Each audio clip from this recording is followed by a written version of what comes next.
네, 안녕하세요. 정치적인 토크쇼의 황인찬입니다. 여러분은 인터넷이나 휴대폰에서 하루에 몇 개의 기사를 접하시나요?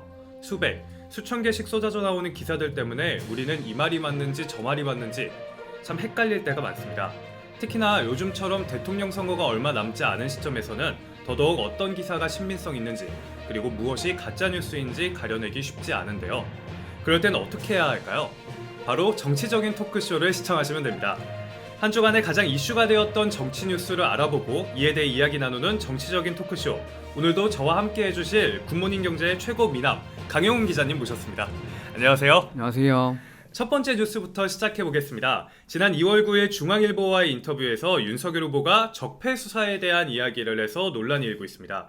윤석열 후보가 집권을 하게 된다면 그 전제하에 전 정권에 대한 적폐 수사를 할 것이냐는 질문에 하겠다고 답변한 것이 시작이었죠. 네, 전 정권에 대한 적폐 수사를 하겠다는 윤석열 후보의 답변에 청와대까지 발끈하고 나섰습니다.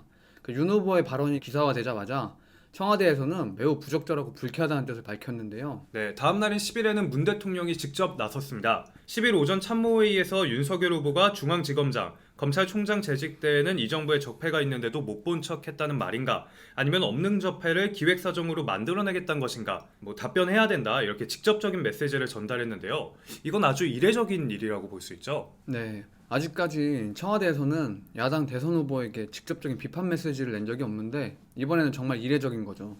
그러니까 이렇게 문 대통령까지 나서자 이제 윤석열 후보는 정치 보복은 없다고 강조하면서 법과 원칙 그리고 공정한 시스템에 의해 처리되어야 한다는 것은 똑같은 생각이라고 밝혔습니다. 네, 문 대통령의 메시지 때문에 약간 물러서는 것 같으면서도 본인의 원칙과 신조, 생각에는 전혀 변함이 없다는 것을 좋게 말한 것 같기도 합니다. 그런데 기자님, 적폐 수사는 사실 당연한 거잖아요. 문 대통령이 19대 대선 후보였을 때에도 적폐 청산이 핵심 공약이었잖아요. 네, 맞습니다. 19대 대통령 선거 때 당시 문재인 후보는 적폐 청산을 핵심 공약으로 내세웠고 이를 기조로 이런 명언이 나왔었죠. 기회는 평등하고 과정은 공정하며 결과는 정의로운 나라 라는 말에 많은 유권자의 마음을 울렸습니다. 네, 그런데 왜 윤석열 후보의 적폐 수사에 이렇게 민감한 반응을 보이는 걸까요? 야당에서는 잘못이 없다면 발끈할 이유가 없다는 주장이고 여당에서는 명백한 정치 보복이다라고 주장을 하는데요. 기자님은 어떻게 보고 계신가요? 사실 이 적폐 청산이라는 게 이게 사실 정권 교체라는 전제가 나온 뒤 발언한 것이라서 전 정권을 겨냥했다고 해석이 되죠. 약간 반발할 수도 있긴 합니다. 다만 없는 죄를 만드는 것은 불가능한 거기 때문에 민주당 적폐가 그리고 민주당 정부가 적폐라고 지칭한 건 아니잖아요. 그래서 약간 과도한 반응 같기도 합니다. 근데 아마도 민주당 입장에서는 그런 적폐 청산 프레임, 그러니까 적폐 대상에는 그런 프레임을 사전에 차단하고자 하는 것이 아닌가 합니다. 네, 이로 인해서 과거 문재인 대통령 그리고 이재명 후보의 발언도 다시 도마 위로 올랐습니다. 월간 신동아 2003년 4월호의 게재는 당시 민정수석이었던 문 대통령의 인터뷰인데요. 당시 노무현 정부의 민정수석이었던 문 대통령은 김대중 정부 대북 불법 송금 사건에 대해 김대중 대통령도 관여했다면 그에 대한 책임을 져야 할 것이다 라는 입장을 밝혔습니다. 그리고 이재명 후보의 발언도 또 있었죠. 네, 2017년 문재인 정권의 초기죠. 청와대가 박근혜 정부에서 작성된 이른바 캐비닛 문건을 공개하자 당시 자유한국당 홍준표 대표가 정치보복이라고 비판한 것에 대해서 당시 이재명 시장은 적폐와 불의를 청산하는 게 정치보복이라면 그런 정치보복은 맨날 해도 된다고 반박했었죠. 네, 이렇게 문재인 대통령과 이재명 후보의 과거 발언을 본다면 윤석열 후보의 이번 인터뷰가 그렇게 문제가 될 것 같지는 않기도 한데요. 청와대나 여당이 민감하게 반응하고 있다는 생각이 들기도 합니다. 법과 원칙이 바로 서 있다면 어떤 수사도 정치보복이 될 수 없을 거라는 생각입니다. 그러니까 사실 전 정권에 적폐가 있다면 어느 누가 수사를 하지 않겠다고 하겠습니까? 물론 이제 민주당 입장에서는 적폐 프레임이 씌워지는 것을 경계해야겠지만 대통령까지 굳이 나서서 야당의 대선 후보 인터뷰 발언에 불편한 감정을 드러낸 것은 오히려 그 야당의 주장대로 문재인 정권에서 적폐가 없었다면 굳이 대통령까지 민감하게 대응할 필요가 없지 않았나라고 하는 주장에 힘이 실릴 수도 있습니다. 네, 이러다 보니까 문 대통령이 윤석열 후보에게 직접적인 비판을 가한 것이 청와대가 정치 중립에 문제가 되지 않을까 이런 우려도 있습니다. 당연히 청와대는 정치적 중립을 지켜야 합니다. 그런데 이렇게 대선이 한 달도 남지 않은 지금 이 시점에서 아무리 청와대에 민감하거나 혹은 윤석열 후보가 표심을 얻기 위한 공격적인 발언을 했다 하더라도 대통령이 직접적으로 나서서 비판 메시지를 전하는 것은 좀 과한 감이 있습니다. 또한 이게 국민들 눈에 어떻게 비춰질지는 잘 모르겠습니다. 네, 이게 누구 편드는 발언이 아니기 때문에 문제가 크게 없다고 생각했기 때문일까요? 저는 개인적으로 청와대의 정치적 중립에 조금 문제가 되지도 않을까 그렇게 생각이 듭니다. 이 논란으로 인해 고 노무현 대통령까지 소환됐습니다. 그 고민정 의원이 윤석열 후보의 적폐 수사 발언에 대해서 뭐 2009년 비극을 재현시킬 수 있다고 직언하며 뭐 고 노무현 대통령 서거를 애둘러 말하기도 했고, 또 이재명 후보는 뭐 정치 보복의 아픈 추억을 잊지 못한다면서 고 노무현 전 대통령께서 뭐 험한 길을 가셨다, 우리가 지켜주지 못했다고 이렇게 후회했다며 뭐 다시 지켜주지 못했다고 똑같은 후회를 두 번씩 반복할 것이냐 이렇게 말했습니다. 저는 개인적으로 이런 발언들은 좀 아닌 것 같다는 생각이 듭니다. 이미 돌아가신 분까지 끌어들여서 꼭 이렇게 해야 했을까라는 생각이 드는데요. 물론 꼭 도움이 되려고 한 발언은 아니지만 과연 이 발언이 이재명 후보에게 그리고 문재인 대통령에게 도움이 되는 발언일까 싶습니다. 오히려 역효과를 일으키지도 않을까 그런 생각이 드는데요. 물론 이재명 후보의 발언에 함께 눈물을 짓는 지지자도 있었다고 합니다. 이명박 정부 당시 그 노무현 전 대통령에 대한 이제 검찰 수사에 대해 민주당 입장에서는 충분히 감정적으로 대응할 수 있습니다. 특히 아마도 개인적인 인연이 좀 깊으신 문재인 대통령 입장에서는 아픈 기억이니까 감정적인 면을 좀 드러내신 게 아닌가 싶습니다. 그런데 이제 조금 논란이 될 수는 있지만 그렇다고 확대 해석까지 할 필요는 없을 듯합니다.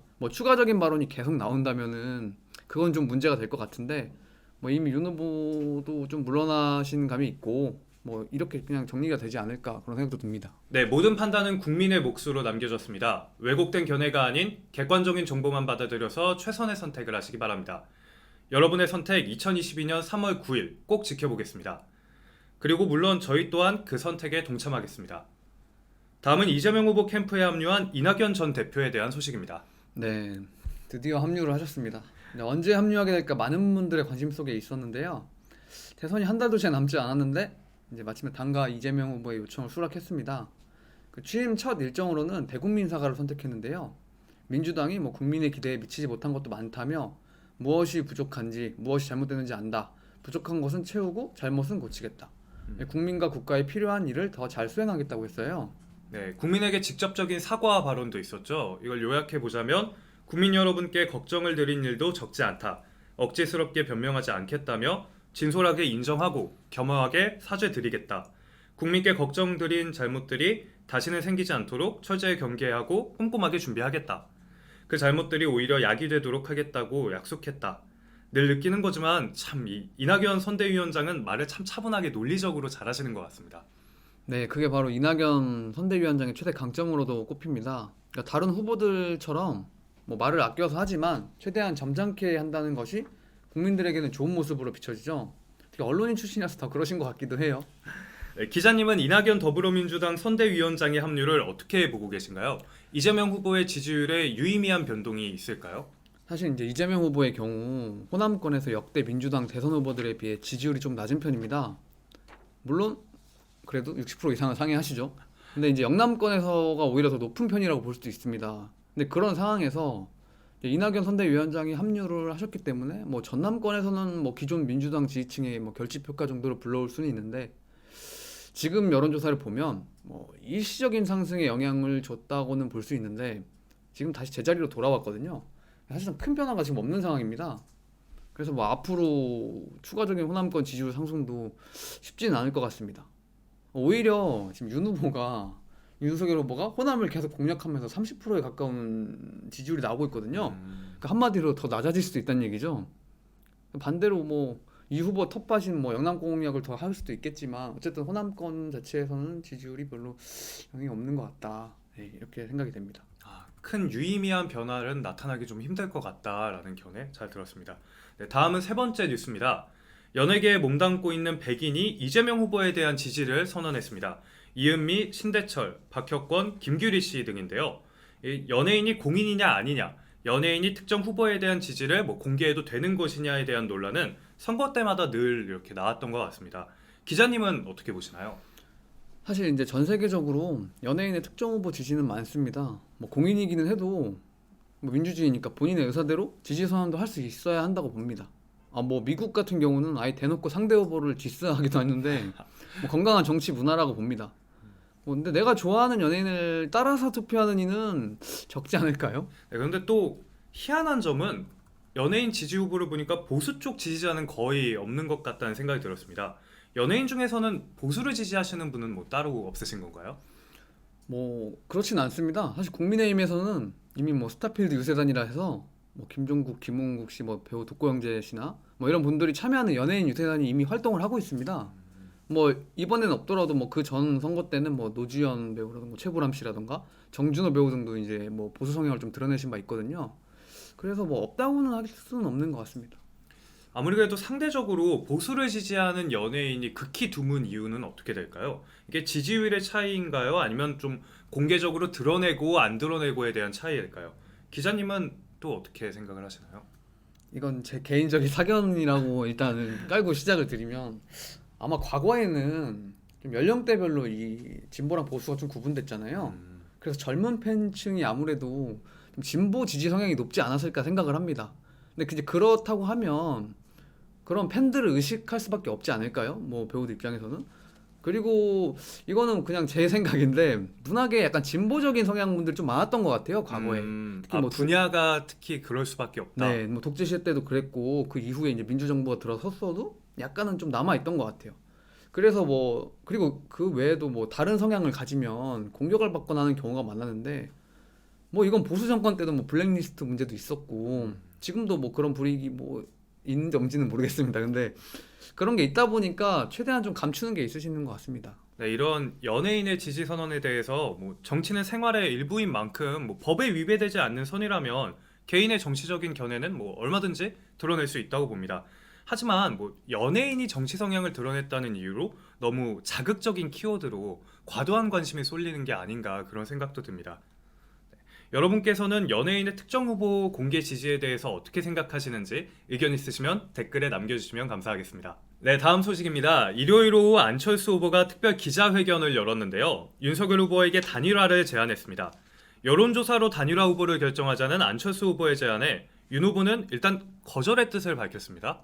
일단 지난 11일 대선 후보들의 이제 TV 토론회 날 안 후보 측하고 윤 후보 측하고 뭐 은밀히 만남을 가졌고 뭐 믿음을 확인했다 이런 기사가 나왔는데요.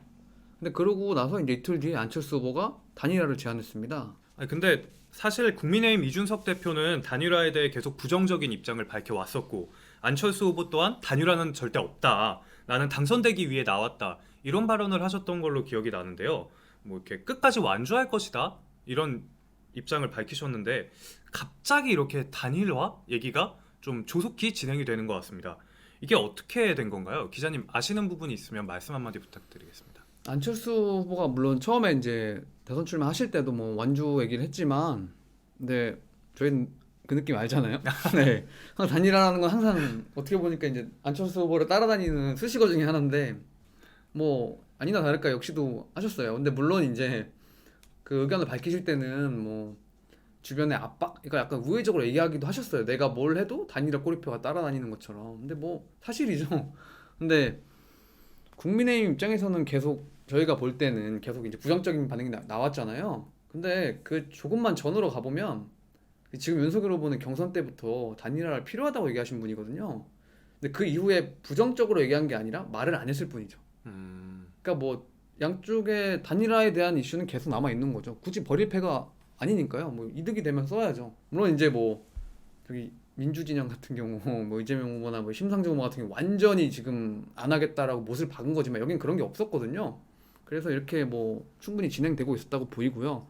실무 협상은 뭐 물론 이제 구체적으로 만나서 정식으로 하는 것도 있겠지만 비공개로 뭐 둘이 만나서 하는 것도 다 협상 과정이니까요. 그래서 뭐 그런 거를 전제로 보면 뭐 당연히 단일화는 진행될 수밖에 없었다. 물론 단일화가 성사되는 건 다른 문제겠죠. 저는 진짜 이번에 단일화 진짜 안 하나? 이런 생각을 하고 있었는데 역시나 뭔가 좀 추진되는 것 같긴 합니다. 또 가장 화제가 됐던 방식은 단일화 방식을 어떻게 할지였습니다. 이제 안철수 후보는 여론조사를 통해서 하자 이런 얘기가 나왔는데 이제 뭐 국민의힘 측에서는 그럼 뭐 역선택이 일어날 수 있다 이런 식으로 얘기가 나왔잖아요. 이 단일화 방식에 대해서는 기자님은 어떻게 생각하시나요? 이거는 어떻게 보면 안철수 후보가 좀 유리하지 않을까라는 생각이 들어요.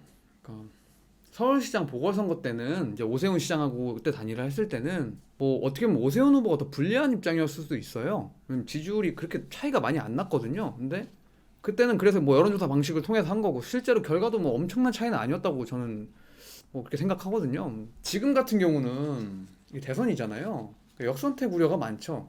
그러니까 여기에 지금 민주당 지지자들이 참여해서 뽑지 않게 하는 뭐 조항이라는 게 없잖아요. 그냥 100% 여론조사기 때문에 좀 윤석열 후보 입장에서는 받기가 쉽지 않죠. 이게 지금 누구한테 유리하다고 딱 단정 짓기도 그렇고. 근데 여기서 지금 이런 딱 답이 정해진 걸 던지시니까 윤 후보 입장에서도 뭐 국민의힘도 마찬가지고 애매한 답변을 하시는 것 같아요. 뭐 받긴 하겠다는 뉘앙스긴 한데 쉽게 못 받겠다. 고민을 좀 해봐야겠다라고 하는데 이건 어차피 협상을 진행하면 실무진 간에 뭐 또 조율이 되지 않을까요? 그리고 원래 항상 국민의당과 국민의힘의 협상은 항상 나강이었어요. 네. 뭐 안 될 수도 있는데 뭐 저는 좀 어떻게 되지 않을까요? 근데 이번만 어려운 게 아니기 때문에. 네. 네. 근데 이제 뭐 어떻게 보면 이게 반대로 조금 제 미래를 좀 대충 상상해 보면 이게 오히려 국민의힘에게 제안을 거부할 명분 주는 걸 수도 있죠. 아니면 뭐 완주를 하거나 혹은 깜짝 뭐 민주당과의 단일화가 나올 수 있는데 물론 현실적으로 어렵겠죠. 어쨌든 이 단일화의 주도권을 쥔 느낌입니다. 이 여론조사 방식을 선택한 걸 보면. 네, 진짜 끝날 때까지 끝난 게 아닌 것 같다는 생각이 듭니다. 3월 9일 투표함을 열어서 결과를 보기 전까지는 뭐 단일화나 당선에 대해서는 알 수가 없는 것 같아요. 이번 대선은 특히나 더 앞이 보이지 않는 대선인 것 같습니다. 마지막 뉴스는 11일 열렸던 한국기자협회 주최 대선 토론회입니다. 기자님 어떻게 보셨나요? 네, 이번 토론회도 사실 지난번하고 비슷한 흐름을 좀 보였습니다. 이 후보는 뭐 여전히 무난한 모습을 보이셨죠? 근데 윤 후보는 약간 더 자신감이 더 붙으신 것 같더라고요. 네, 뭐 의혹에 대해서 초반부터 검사처럼 막 몰아붙이시더라고요. 그리고 뭐 심상정 정의당 후보도 이 후보에게 검증을 집중한다고 볼 수 있는데 우호적이라기보단 적대적이라고 봐야 할 것 같은 분위기여서 네, 이 후보 입장에서 약간 난감하실 것 같아요.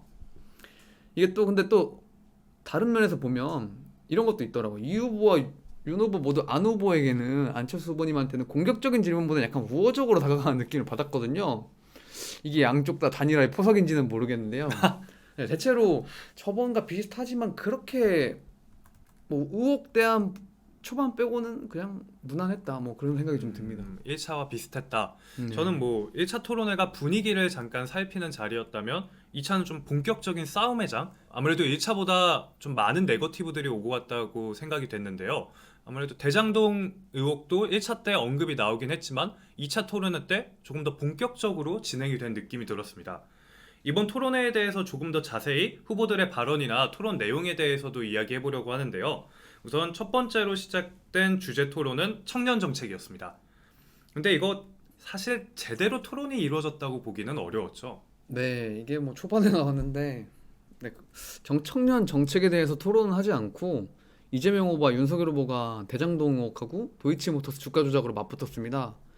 이제 먼저 선방을 날린 건 윤석열 후보였는데요. 대장동 의혹에 대해서 문제 제기를 하니까 이재명 후보는 이제 발끈하셔서 윤석열 후보의 배우자 김건희 씨의 도이치모터스 주가 조작에 대한 맞불을 놓으셨죠.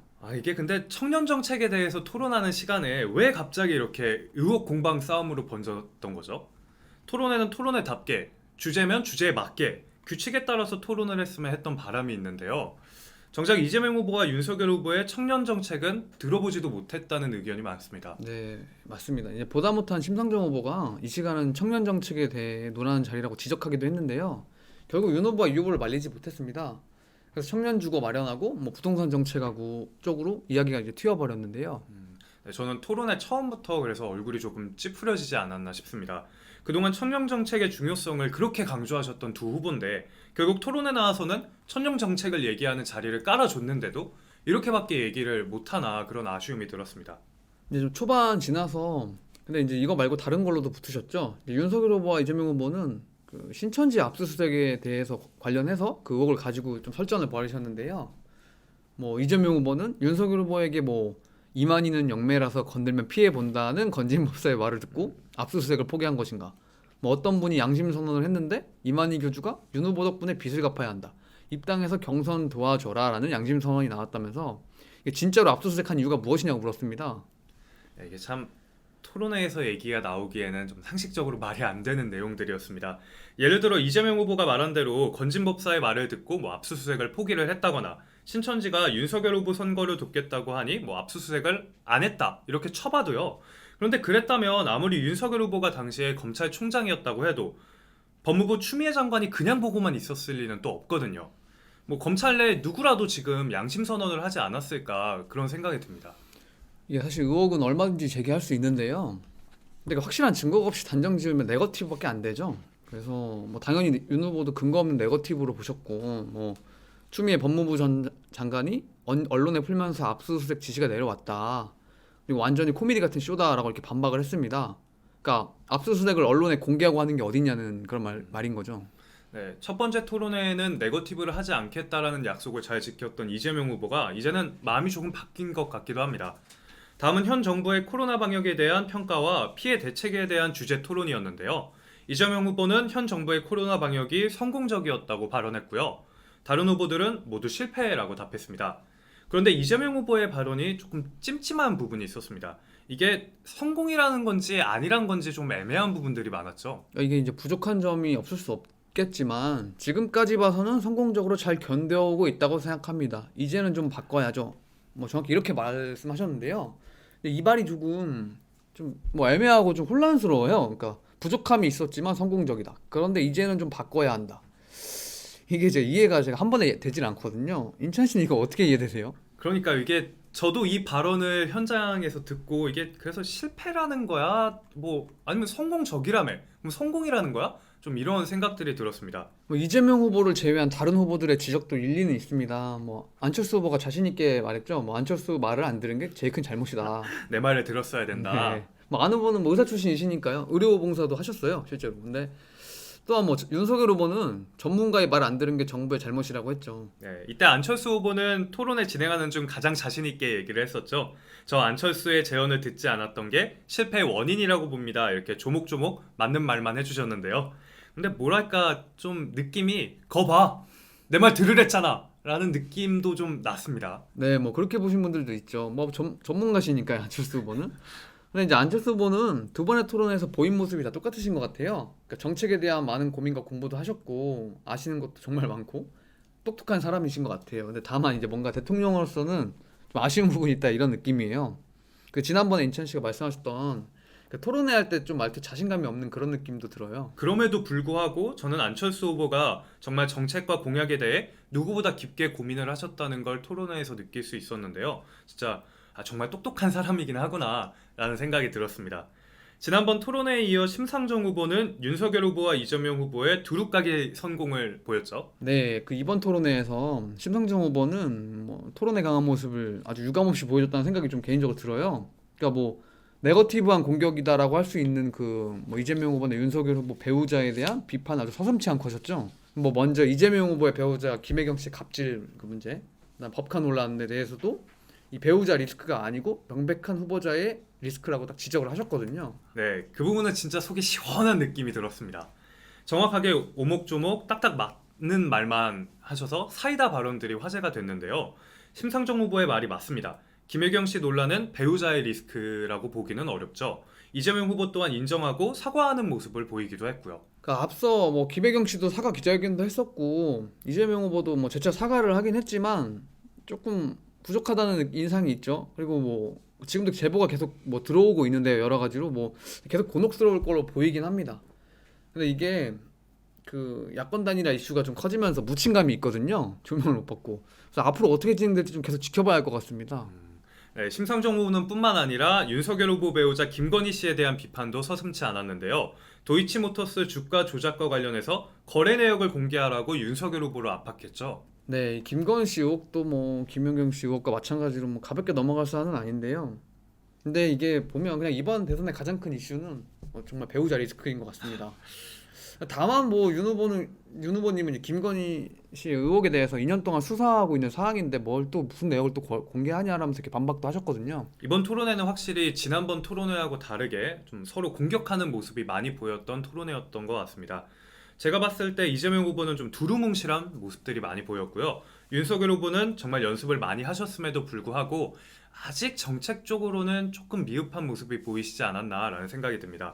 안철수 후보 역시 똑똑한데 계속 저희가 얘기해왔듯이 뭔가 2% 부족한 그런 느낌이 또 들었고요. 심상정 후보는 1회차와는 다르게 한 방을 제대로 날리는 토론의 명인이라는 생각이 들 정도로 이번에 좋은 모습을 보여주셨어요. 기자님은 후보들 개개인의 토론회에 어떻게 평을 하시나요? 이재명 후보는 뭐 기본기가 있는 만큼 하신 것 같아요. 근데 이제 그러나 뭐 기대했던 사이다 발언은 없었고 오히려 수비할 게 점점 많아지고 계신 것 같아요. 아이고. 그리고 이제 윤석열 후보는 보다 더 적극적으로 나서시는 건 맞는 것 같아요. 다만 이제 의혹에 대한 검증도 좋긴 한데요. 좀 정치의 깊이가 필요하지 않을까 싶습니다. 그리고 이제 안철수 후보는 가장 철저하게 준비를 했다. 그러니까 할 말도 다 하셨지만 그럼에도 무언가 아쉬움이 남는다. 이게 아쉬움이 뭔지는 꼬일 모르는데 거를- 감칠맛이 부족하다. 네. 그리고 뭐 심상정 후보님은 뭐 다른 후보들을 아주 철저하게 검증하셨죠. 토론에 가장 진심이신 것 같아요. 네. 그럼 그 정도면 끝난 것 같습니다.